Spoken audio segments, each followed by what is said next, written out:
Welcome.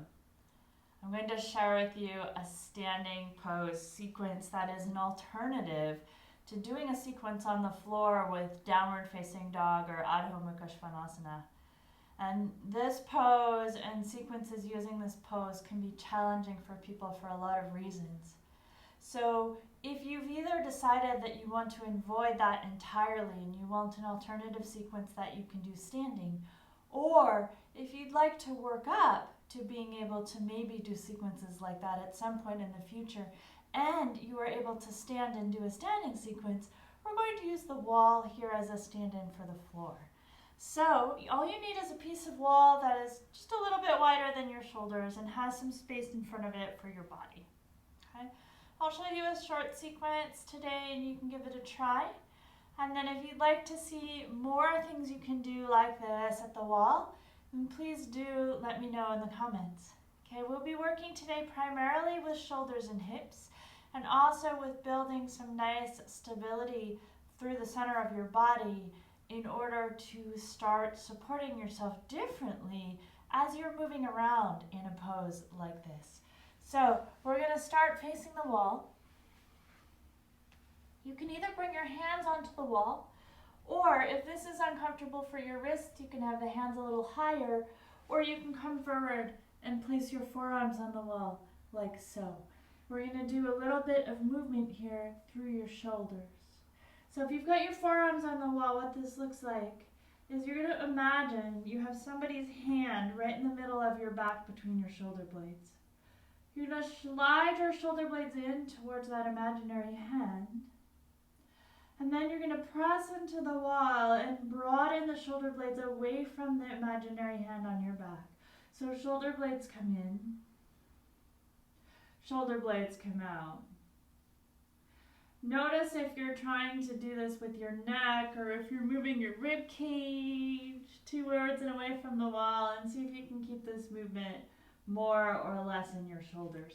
If you're standing with your arms straighter, then we're going to try to keep the elbows with about the same bend throughout as you bring the shoulder blades towards that imaginary hand and then shoulder blades away. Just starting to warm up the shoulders here and explore the relationship between the shoulder blade movement and the way your hands or arms are on the wall. Noticing any sensations as you go through these movements and seeing maybe if you can slow them down and find a range that feels comfortable and easy for you. They might be really small, and that's totally okay. After you've explored the shoulders, if your shoulders are tired, you might stand with your arms by your side for a moment. Just let the shoulders relax. And then we're going to start to combine movement at the shoulders with movement at the hips. Okay.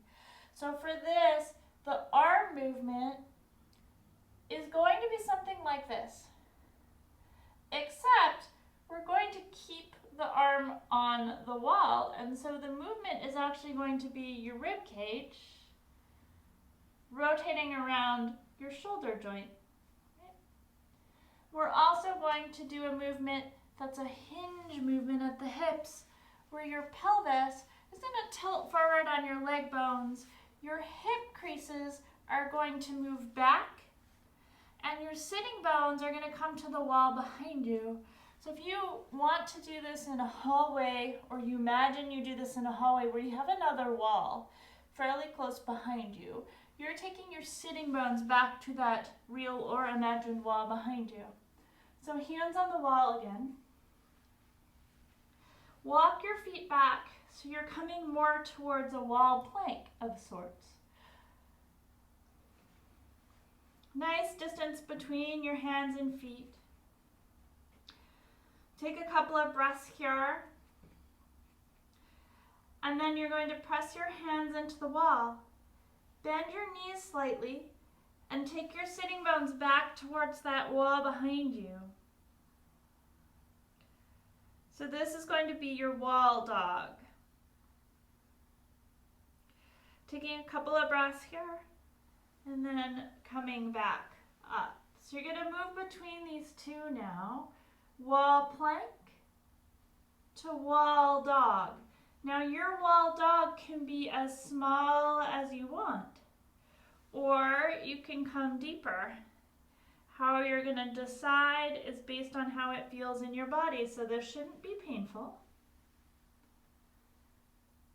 And we want to keep the movement as much as possible in the shoulders and the hips, so there's not much going on with your spine and rib cage.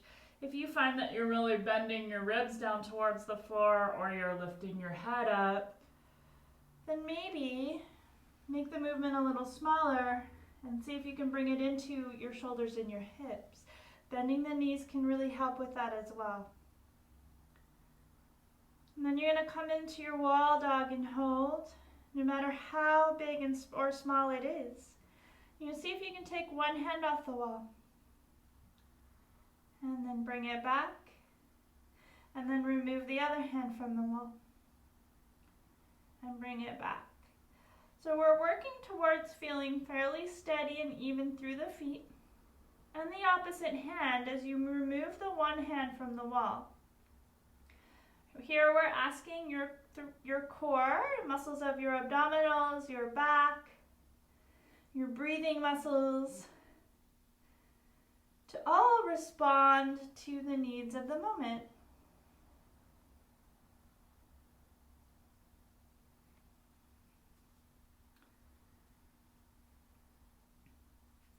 And then you can come back from your wall dog to your wall plank. Step your feet in a little, come to stand, and take a moment and notice how you feel. And lastly, we're going to play a little bit with the legs in this pose.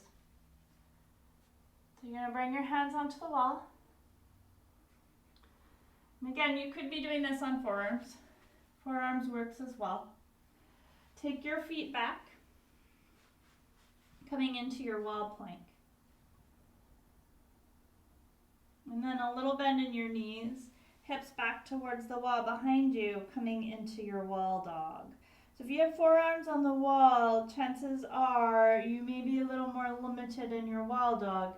Totally okay. Once you find your wall dog, you're going to bring your feet a little closer together. Find a nice easy breath. See if you can lift up onto the toes of one foot. Maybe step that toe back and tap the ground behind you. And then stepping back in, finding your wall dog, noticing what shifts. And then see if you can take the weight in that right foot, come up onto the left toes, maybe tap that foot behind you. And come back. We'll do one more time each side in your own time. Notice what you need to shift to switch sides.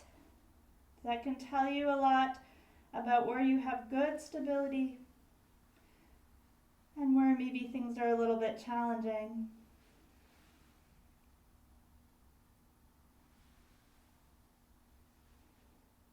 When you're ready, come from your wall dog to your wall plank.